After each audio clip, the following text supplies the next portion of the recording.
నమస్తే, welcome to Andhraprabha.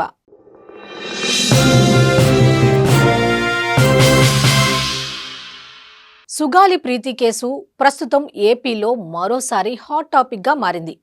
మృతురాలి తల్లి ఈ కేసు విచారణపై కీలక ఆరోపణలు చేయగా, దీనిపై జనసేనాని డిప్యూటీ సీఎం ఘాటుగా రియాక్ట్ అయ్యారు. సంచలన వ్యాఖ్యలు చేశారు. మరి అసలు ఈ కేసుపై పవన్ కళ్యాణ్ ఏం వ్యాఖ్యలు చేశారు?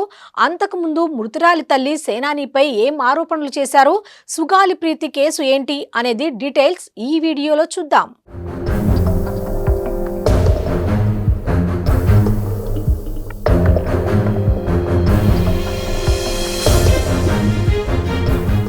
పండ్లున్న చెట్టుకే రాళ్ల దెబ్బలు తగులుతాయన్నారు డిప్యూటీ సీఎం పవన్ కళ్యాణ్. చేయూత అందించిన తననే తిడుతున్నారన్నారు. అప్పటి ముఖ్యమంత్రికి ఎదురు నిలబడి మాట్లాడటానికి ఎవరికీ ధైర్యం లేదన్నారు. కానీ తాను ఎన్నికల్లో 2 చోట్ల ఓటమి పాలై ఎంతో బాధలో ఉన్నప్పటికీ ఓ తల్లి ఆవేదనను అర్థం చేసుకుని అండగా నిలిచానన్నారు. లక్షల మందితో రోడ్డెక్కి న్యాయ పోరాటం చేశానన్నారు. మొత్తంగా సుగాలి ప్రీతి కేసుపై జనసేనాని AP deputy CM Pawan Kalyan కీలక వ్యాఖ్యలు చేశారు. ఇంకా ఆయన ఏమన్నారంటే, తాను ఉప ముఖ్యమంత్రిగా బాధ్యతలు తీసుకోగానే మొదట తీసుకున్న నిర్ణయం ఈ కేసేనని చెప్పారు. ఆ పాపకు న్యాయం జరగాలని, కేసు త్వరితగతిన పరిష్కారం కోసం సిఫారసు చేశానన్నారు. సిఐడి చీఫ్, డీఐజీ, హోంమంత్రికి వెంటనే ఆదేశాలు ఇచ్చినట్లు చెప్పారు. బాధిత కుటుంబానికి న్యాయం జరిగేలా చూడాలని తాను స్పష్టంగా చెప్పానన్నారు.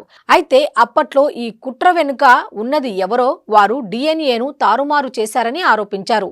ఒత్తిడి చేసి భూములు ఇచ్చేసి సాక్ష్యాలు తారుమారు చేశారని సంచలన వ్యాఖ్యలు చేశారు.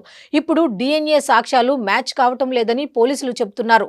ఇది వాస్తవం. వివేకానంద రెడ్డిని చంపేశారన్న విషయం కూడా అందరికీ తెలుసు. ఎవరైతే నిందితులు ఉన్నారో ఒక్కొక్కరిని చంపేస్తున్నారని తెలిపారు. గత 5 ఏళ్లలో క్లాసిక్ కేసెస్ ప్రక్షాళనకే పూనుకున్నామన్నారు. ఒక్కొక్క కేసును పరిష్కరిస్తామని తెలిపారు పవన్ కళ్యాణ్. కాగా తన కూతురు ప్రీతి కేసులో న్యాయం చేస్తానని ఎన్నికల ముందు పవన్ కళ్యాణ్ హామీ ఇచ్చారని, డిప్యూటీ సీఎం అయ్యాక ఆ విషయాన్ని పట్టించుకోవటం లేదని పార్వతి ఆరోపించారు. తన కుమార్తెను అతి కిరాతకంగా అత్యాచారం చేసి హత్య చేశారన్నారు. 8 ఏళ్లుగా న్యాయం కోసం పోరాడుతున్నానని చెప్పారు. గతంలో న్యాయం చేస్తామని హామీ ఇచ్చిన పవన్ కళ్యాణ్ కూడా డిప్యూటీ సీఎం అయ్యాక ఆ మాటను గాలికి వదిలేశారని మండిపడ్డారు. మొదటి సంతకం సుగాలి ప్రీతి కేసు ఫైల్పై అన్నారని, కానీ గెలిచి 14 నెలలు అయినప్పటికీ ఒక్క మాట కూడా మాట్లాడటం లేదన్నారు. ఈ క్రమంలోనే అసెంబ్లీ సమావేశాల్లో సుగాలి ప్రీతి కేసుపై చర్చించాలని, కేంద్రంపై ఒత్తిడి తీసుకువచ్చి సిబిఐ ఎంక్వైరీ వేయాలని కోరారు. గవర్నర్ను కలిసి తన బిడ్డకు జరిగిన అన్యాయాన్ని తెలియజేస్తానన్నారు. ఇప్పటికైనా న్యాయం జరగకపోతే జనసేన రాష్ట్ర కార్యాలయం ఎదుట ఆమరణ నిరాహార దీక్ష చేపడతానని సుగాలి ప్రీతి తల్లి పార్వతి హెచ్చరించారు. సుగాలి ప్రీతి కర్నూలు జిల్లాలోని కట్టమంచి రామలింగారెడ్డి స్కూల్లో 10వ తరగతి చదివేది.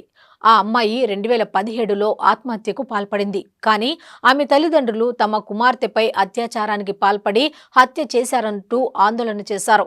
దీంతో కేసును అనుమానాస్పద కేసుగా మార్చారు.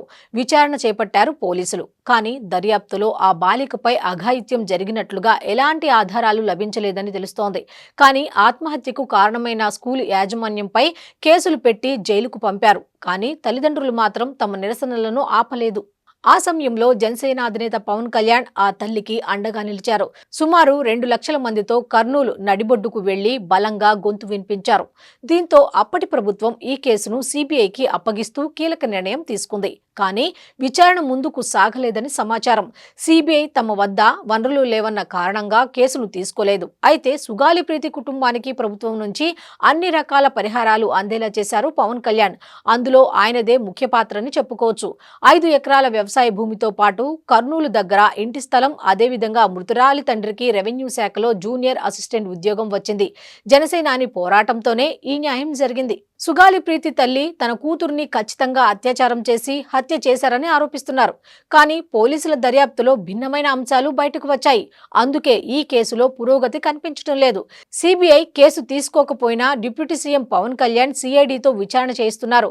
కానీ ఆయన కూడా న్యాయం చేయడం లేదంటూ సుగాలి ప్రీతి తల్లి ఆరోపిస్తున్నారు. ఆమె ఈ విధంగా రాజకీయ పరంగా విమర్శలు చేయటంపై భిన్నాభిప్రాయాలు వెలువడుతున్నాయి. అండగా నిలబడిన వారిపై నిందలు వేయటం ఏంటని, ఇది రాజకీయ ప్రత్యర్థులకు కలిసొచ్చే అంశంగా మారుతుందని జనసేన వర్గాలు ఆవేదన వ్యక్తం చేస్తున్నాయి. మరి సుగాలి ప్రీతి కేసులో డిఎన్ఏ సాక్ష్యాలు మ్యాచ్ కాని పక్షంలో బాధిత కుటుంబానికి న్యాయం ఎలా జరగనుంది? సిఐడి దర్యాప్తుతోనైనా అసలు నిజం బయటకు వస్తుందా, నిందితులకు శిక్ష పడుతుందా అన్నది తెలియాలంటే మరికొంత సమయం వేచి చూడాల్సిందే.